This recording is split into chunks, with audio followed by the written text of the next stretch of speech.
OK, on y va pour une autre. Bonjour tout le monde. Je suis très heureux d'être de retour, comme d'habitude. Content de venir vous jaser un petit peu aujourd'hui. Et aujourd'hui, je vais vous proposer une chose. Après ça, on va enchaîner avec le sujet principal aujourd'hui qui est... En fait, j'ai envie de faire des vidéos qui sont un petit peu différentes. Comme je suis une personne qui aime m'informer sur tout, qui aime parler de tout, j'ai le goût aujourd'hui de me lancer dans un délire de suppositions, d'hypothèses, et juste dans le but finalement qu'on se pose des questions, qu'on essaie de comprendre des choses.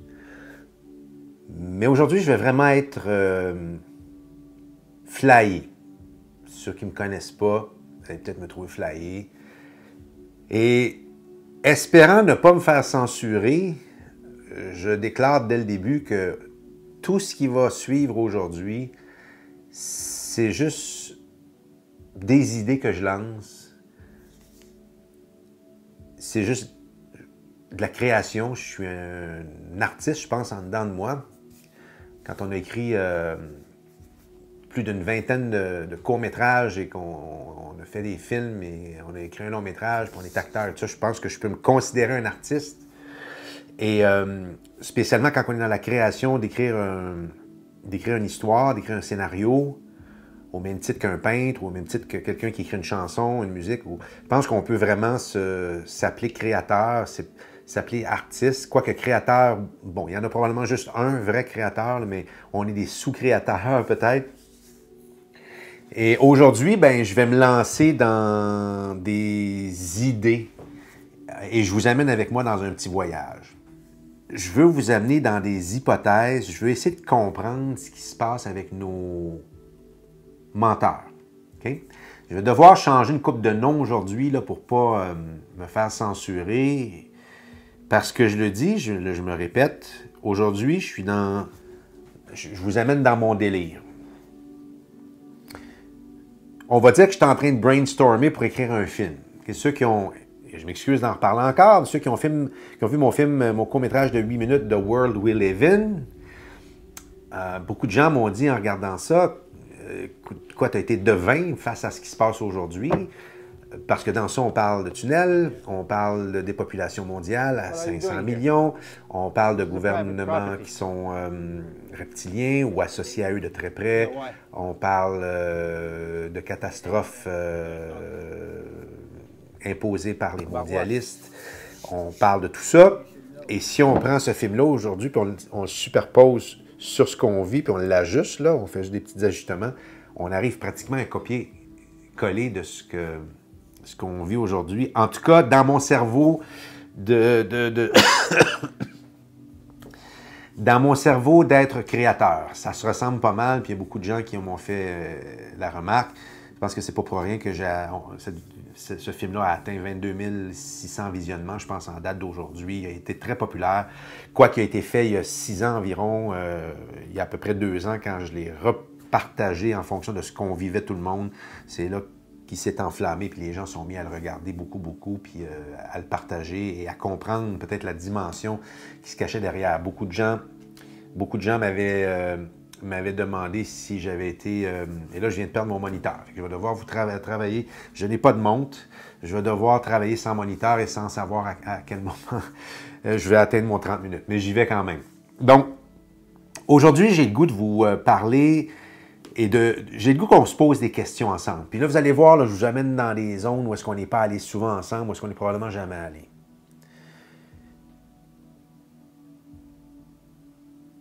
Je suis certain que je ne suis pas le seul à me questionner énormément sur nos menteurs. Parce que tout ce qui s'est passé depuis le début de cette histoire-là, depuis bientôt 2 ans, on est nombreux à avoir remarqué dès le départ que ça clochait, qu'il y avait énormément d'incohérences, énormément de fausseté, énormément de manipulation. Bon, on peut mettre tous les qualificatifs qu'on veut, là. Et puis moi, très tôt, je me suis mis à me poser des questions au niveau d'eux et aussi au niveau des gens qui obéissaient à ces menteurs-là sans trop se questionner. Hein. Ça, vous savez, j'en ai parlé beaucoup de ça. J'ai parlé souvent, là, je dis, il y a vraiment deux types de gens sur Terre. Il y a des gens qui ont compris, ou en tout cas qui semblent avoir compris quelque chose et qui voient quelque chose. Il y a un autre groupe qui ne voit pas du tout la même chose, puis qu'eux autres, tout est normal et ils sont obéissants. On les avait appelés les hypnotisés, puis les autres, on les avait appelés les éveillés, les réveillés. Mais il y a aussi nos menteurs en haut, là. Et là, avec ce qui se passe avec le rassemblement à Ottawa, et ce qu'on voit, la réaction qu'on voit de notre trou de poule, on le voit se défiler, on le voit mentir sur ce qui se passe là-bas, prétextant que ce sont des troubles fêtes, etc., alors qu'en réalité, c'est des familles, c'est des gens dans l'amour qui s'en vont là pour festoyer, pour tout simplement honorer leur pays pacifiquement, réclamant la liberté. Et de l'autre côté, on a le clown qui... Ce qu'il dit est absolument pas cohérent, là. Il est dans un délire total. Et on vit la même chose ici en province avec l'autre, le surdimensionné. Et moi, ça fait en sorte que je me pose bien des questions. C'est qui ces êtres-là? Et leurs acolytes, là. L'intubé et compagnie, là. Et Macaroni en France, toute cette gang-là, là, c'est qui ces gens-là pour vrai? Comment peuvent-ils agir de la sorte?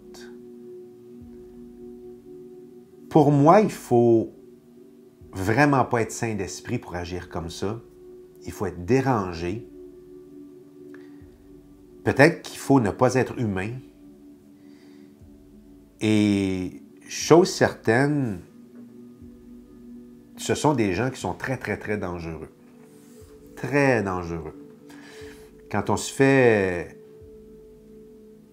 gouverner par des gens aussi mal intentionnés, aussi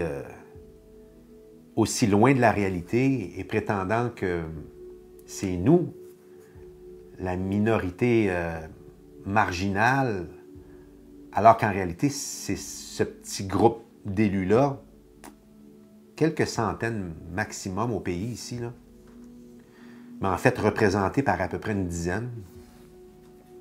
C'est eux autres, la minorité, on va se dire les vraies affaires. Alors, c'est tout le temps de l'inversion. Tout le temps de l'inversion, et on vit ça de façon flagrante depuis 2 ans. Quand on nous dit que c'est bon pour nous, c'est dangereux.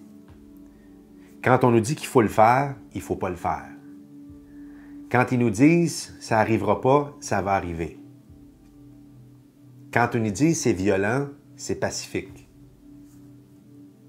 C'est tout le temps ça depuis le début. C'est tout le temps l'inverse, tout le temps. Et là, ça, moi, ça me fait me poser beaucoup de questions. C'est qui vraiment ces gens-là et qu'est-ce qui s'est passé avec eux pour qu'ils soient dans l'inversion comme ça tout le temps? Puis je suis arrivé avec quelques 4-5 hypothèses qui peuvent aussi être jumelées l'un à l'autre. D'abord, je pense que pour être en poste comme ces gens-là, dans mon film, là, je vous parle d'un film, là, OK? Je suis en train de brainstormer sur un film avec vous autres.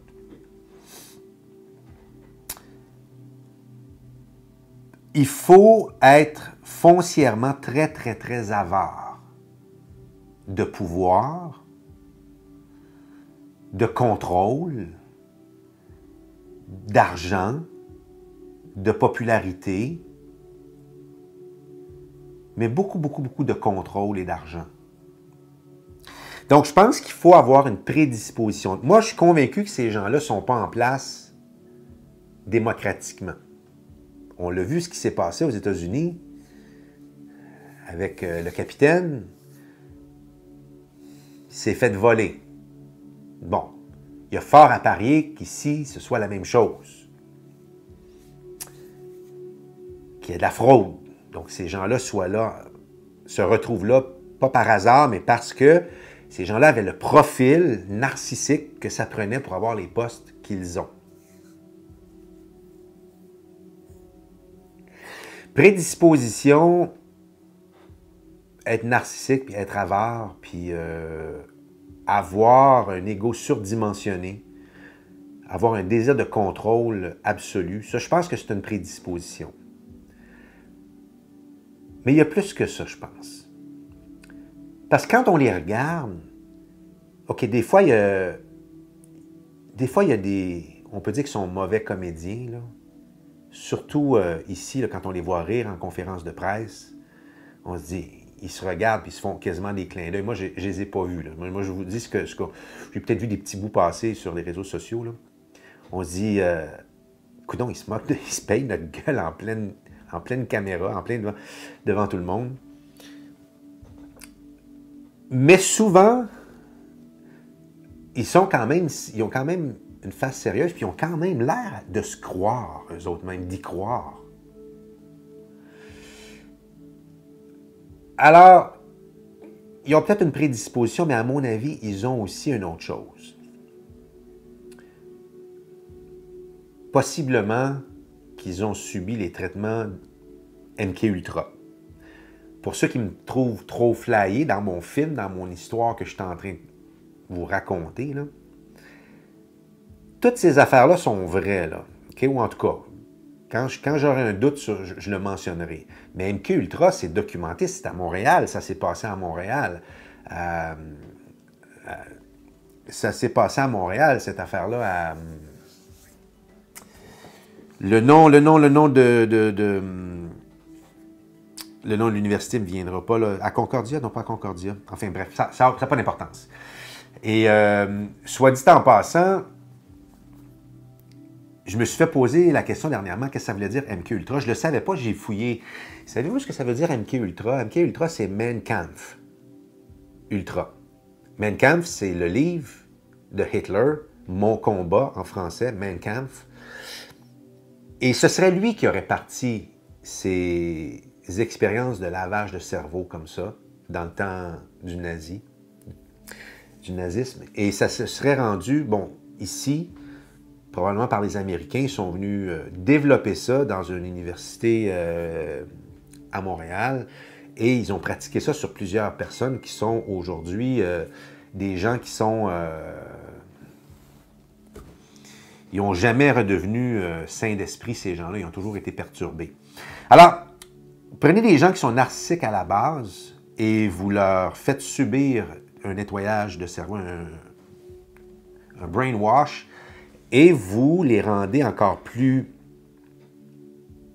confiants dans leur déviance, encore plus convaincus que la façon qu'ils sont, c'est la façon qu'ils doivent être. Il y a aussi, et c'est pas la même chose, il y a aussi la possibilité qu'ils soient sous hypnose. Il y a une grosse différence entre avoir eu un lavage de cerveau et être sous hypnose. Un lavage de cerveau, une reprogrammation, c'est une étape qui se fait à longue haleine par répétition, par l'écoute de messages, ils vont jouer dans ton cerveau et ils peuvent facilement inverser les réalités, comme je disais tantôt.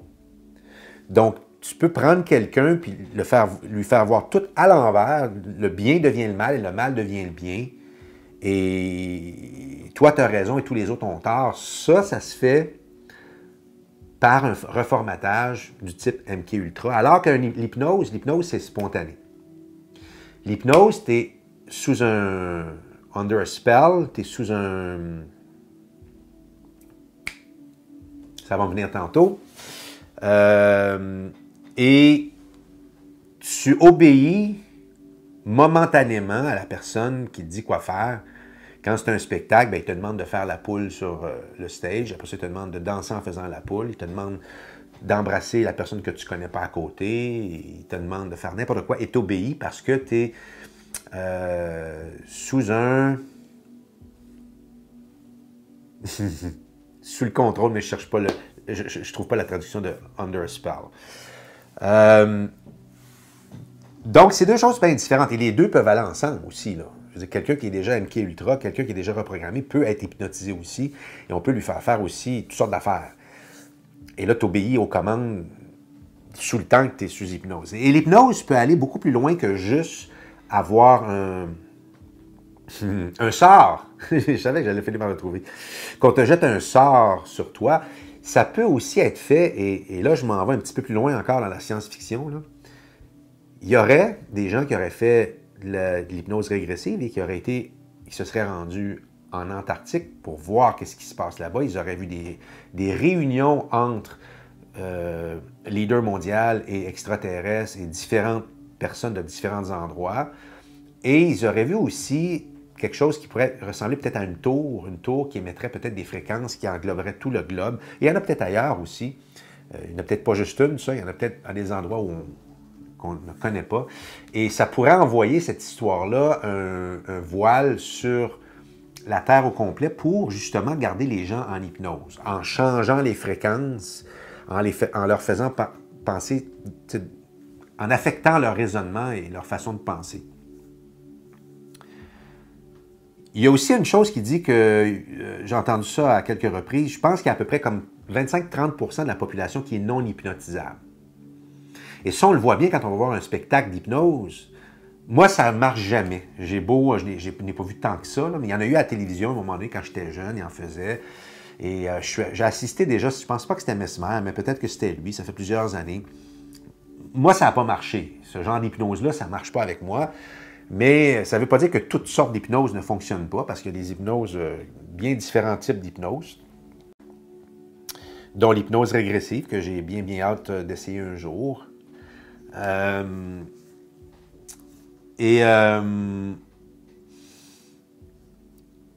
Donc, si il y a un truc comme ça qui englobe la planète, ben, ça peut contrôler les gens qui sont facilement hypnotisables, mais ça peut aussi renforcer les convictions de ces dirigeants-là qui sont mindés d'une certaine façon. Le dernier point que je vais amener, c'est que ça se peut aussi que ces leaders-là, que ces menteurs-là ne soient pas humains. Dans mon film, je dis que tous les dirigeants, tous les rois et les reines de ce monde, les banquiers, tout ça, on parle ici des mondialistes, on parle ici des Illuminati, là. Je dis qu'ils sont tous reptiliens ou reliés de très très près à ces gens-là. Ce que je sous-entends dans cette scène-là, dans ce film-là, c'est qu'ils sont sous leur commande. Ils travaillent pour eux, donc c'est leur extension. C'est eux qui agissent, qui font les commandes qui leur sont données par une autre race qui serait reptilienne, par exemple. Et ça peut sembler farfelu pour quelques personnes, mais suivez-moi là. Okay? Je vous rappelle que je vous parle tout le temps d'un scénario de film possible. Je pourrais enlever le mot film. Je pourrais dire un scénario possible aussi. Ce n'est pas nécessairement un scénario de film, c'est un scénario que je vous parle. Hypothétiquement possible.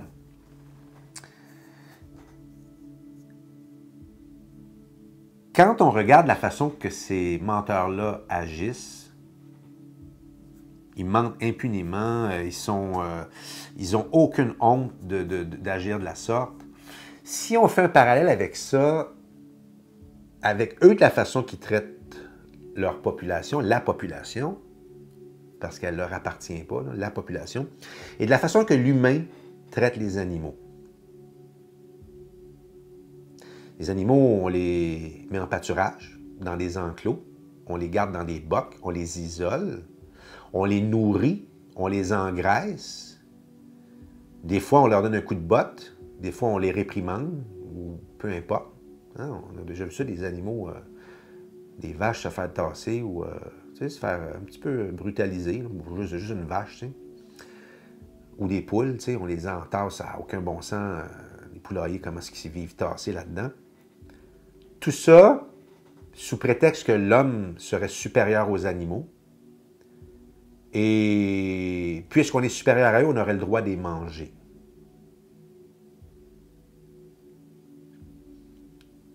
Alors, si les gouvernements, si les menteurs ne sont pas de la même race que nous, tout fait du sens. Ils nous traitent comme des animaux. Ils nous entassent, ils nous font faire ci, ils nous font faire ça. Ils nous disent à quelle heure qu'on sort du box, ils nous disent à quelle heure on rentre, ils nous disent jusqu'où on peut aller dans le pâturage, s'ils décident de rapetisser, couper la cour parce qu'ils ne veulent pas qu'on aille trop loin, ils le font, etc. Et bien, le trafic humain je cherche mes mots aujourd'hui. Le trafic humain et les fameux rituels sataniques, ben, ça vient juste confirmer qu'à un moment donné, quand ils ont besoin de nous tuer pour nous manger ou faire ce qu'ils veulent avec nous, ils le font parce qu'on ne représente rien pour eux. Alors, prenez là, la réalité des humains face aux animaux, puis prenez la réalité de eux face à nous. Là. Puis faites juste l'enligner un petit peu, là, puis vous allez voir, là, ils nous traitent exactement comme si on était inférieur à eux, puis pas du tout de la même race, pas du tout de la même espèce.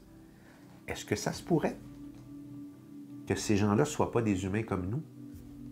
Ils nous ressemblent, c'est des humanoïdes, tout ça, ils nous ressemblent. Comme il y a d'autres races à l'extérieur aussi, des extraterrestres ou des êtres multidimensionnels qui nous ressemblent beaucoup, beaucoup. Il semblerait qu'il y en a dans la population et on ne peut pas les... Donc, s'il y en a dans la population, vous pouvez être certain qu'ils sont probablement des dirigeants. Hein? La plupart doivent avoir des postes. Parce que pour être ici, s'ils sont ici, c'est que déjà, ils sont supérieurs à nous parce que nous, on n'est pas capable d'aller ailleurs. En tout cas, pas la société. Donc déjà, ils ont des connexions, ils ont des connaissances qu'on n'a pas. S'ils sont capables de partir ailleurs, d'une autre dimension, d'une autre planète, puis venir ici, alors ils ne sont certainement pas ici en train de laver des planchers dans des gymnases. Ils ont sûrement des bons postes, où ils travaillent avec la CIA, avec les agences de renseignement, etc. Ils sont sûrement très haut gradés s'il y a des gens, ou ils sont dans des cages retenus comme étant des rats de laboratoire, parce que semblerait qu'à Area 51, il y a plein de petits gris là-bas. Là. Genre, ça, c'est un autre épisode. On en parlera peut-être à un moment donné. Donc, c'est sûr que pour pouvoir s'imaginer tout ça, il faut accepter, il faut comprendre le principe qu'on n'est pas seul dans l'univers et qu'on n'est pas seul sur Terre et qu'on n'est certainement pas les premiers sur Terre. La Terre n'est pas à nous, là. Nous, la Terre, c'est le véhicule, c'est l'autobus. Nous, on a pris l'autobus très récemment, il y a peut-être 5-6 000 ans, je ne sais pas exactement combien. On se pense le nombril du monde, mais on est très, très nouveau. On est les derniers passagers embarqués dans ce véhicule-là. Puis on pense que c'est à nous, puis on pense que tout ce qui n'est pas humain-homme, c'est pas leur place, alors que c'est exactement l'inverse. Le parasite sur cette terre-là, c'est nous, c'est les humains. Moi, je suis d'avis que nous sommes des êtres génétiquement modifiés. D'ailleurs, il y a beaucoup de théories qui convergent vers ça. On serait, je pense, c'est la 7e tentative de race humaine. Parce que quand tu viens pour faire un humain, ce qu'il faut, c'est qu'il ne faut pas qu'il soit trop intelligent pour comprendre ce qui se passe, pour comprendre qu'il est asservi, mais il faut aussi qu'il soit assez intelligent pour être capable d'exécuter des tâches. Alors, il a fallu qu'il joue avec ça pour arriver à dire, bon, mais lui, il est assez intelligent pour raisonner, mais il n'est pas assez intelligent pour tout comprendre ce qui se passe. Quand on lui donne des commandes, des ordres, il est fait. Donc, c'est un bon travaillant. Ils ont bien réussi leur coup avec la majorité, en tout cas, des humains. Alors, je vous ai amené dans un petit raisonnement un peu là, par rapport à c'est quoi, c'est qui sont ces gens-là?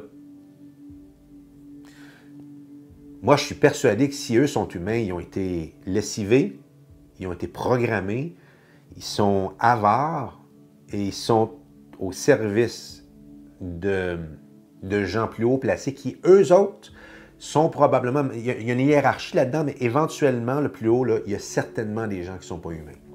Donc, quand je parle dans mon film de reptiliens, quand j'ai fait le film, je le pensais vraiment. Ça demeure un film, ça demeure de la fiction. Puis ce que je vous parle là aussi aujourd'hui, ce n'est pas des affirmations. On jase, là, on brainstorm. Là, c'est juste dans le but de vous faire penser. Puis moi, en le faisant, ben, beaucoup de gens m'ont demandé aussi la suite de cet épisode-là, qui n'a jamais été fait. Et éventuellement, j'aimerais ça continuer ce projet-là. Il faudrait que je le recommence, en fait, parce que je ne travaille plus avec le co-acteur qui est avec moi dans ce film-là. On n'est plus en contact ensemble. Donc, il faudrait que je refasse tout au complet pour que le film fonctionne, pour éliminer cet acteur-là, pour le remplacer par un autre et recommencer. Ce qui est très, très faisable. Je peux juste m'inspirer de ce que j'ai fait puis repartir autre chose complètement. Puis il y aurait une scène sûrement qui ressemblera à celle-là dans le film ou dans la série. Sinon, il y a moyen aussi de modifier la série pour faire en sorte que ce personnage-là, c'est juste un personnage qui est passager, mais qui ne revient pas nécessairement. Et donc, il deviendrait, je parle du plus jeune qui est avec moi, il deviendrait un personnage secondaire dans l'histoire. Donc, un personnage par lequel peut-être l'histoire pourrait déclencher, mais après ça, on ne le voit plus. En fait, il y a sûrement moyen de jouer avec ça un peu. Mais j'en suis pas rendu là. J'ai pas dit que j'allais refaire d'autres projets cinématographiques. Callback m'a siphonné beaucoup, beaucoup de temps et d'énergie. Donc, je ne sais pas s'il va y en avoir d'autres. Mais je reviens à ces gens-là. Je ne sais pas si vous êtes posé ces questions-là. Pour moi, c'est d'une évidence que ces gens-là ne sont pas sains d'esprit. Ou s'ils le sont, ils ne sont pas comme nous. Et nous, ils nous jugent inférieurs à eux et ils n'ont aucun remords à nous faire n'importe quoi, à nous éliminer, à nous faire prendre toutes sortes de soupes qui sont non testées ou non sûres, ou même certaines qui savent que ça va nous rendre malades ou nous éliminer ou quoi que ce soit. Parce que le plan, c'est ça, le plan.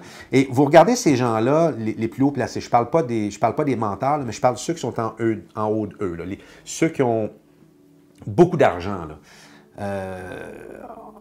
Ces gens-là, à chaque fois qu'ils font quelque chose, ils disent d'avance. C'est une norme, je pense, auprès des comment je pourrais modifier leur nom?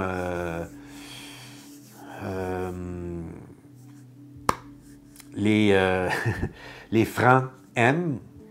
Alors, je disais que ces gens-là sont, à mon avis, pas humains ou contrôlés, mais chose certaine, ça fait aucun sens, la façon que ces gens-là agissent, la façon que ces gens-là parlent. Il y a un énorme danger. Là. Il y a un gros drapeau rouge de lever. Ils se sont exposés tellement dans la dernière année, dans les dernières 2 ans, c'est-à-dire. Et je pense que la raison pour laquelle ils se sont exposés tant que ça, c'est que j'ai l'impression, au risque de me répéter, que tout ce programme-là devait être déployé sur à peu près une dizaine d'années, probablement 2020-2030. Et parce qu'il y avait de la résistance, des gens éveillés comme nous, on leur créait un genre d'épine dans le pied, si on veut. Beaucoup de résistance, beaucoup de rassemblements, de marches, de manifestations, appelez ça comme vous voulez. Ils ont dû se dire, on va devoir accélérer, puis ils ont fait peut-être, en l'espace de 2 ans, ce qu'ils auraient peut-être normalement dû mettre 8-10 ans à faire. Et ce que ça crée dans ce temps-là, c'est qu'ils n'ont pas le temps d'établir l'habitude chez les gens, l'oubli, parce qu'on sait que c'est comme ça que les manipulateurs fonctionnent. Ils font une coche mal taillée, tu sais, éloignées l'une de l'autre, mais quand tu les fais toutes rapprocher, mais forcément que tu parais très mal et tu n'es pas capable de cacher autant d'erreurs quand tout ça s'est rapproché et condensé. D'erreurs, de mensonges, de tout, tu sais, d'être dans le déni, d'être dans l'inversion tout le temps. Et là, ils sont tout le temps comme ça. On les regarde aller, puis ils ont l'air séniles, ma foi. Ils n'ont pas l'air sains d'esprit, ils ont l'air...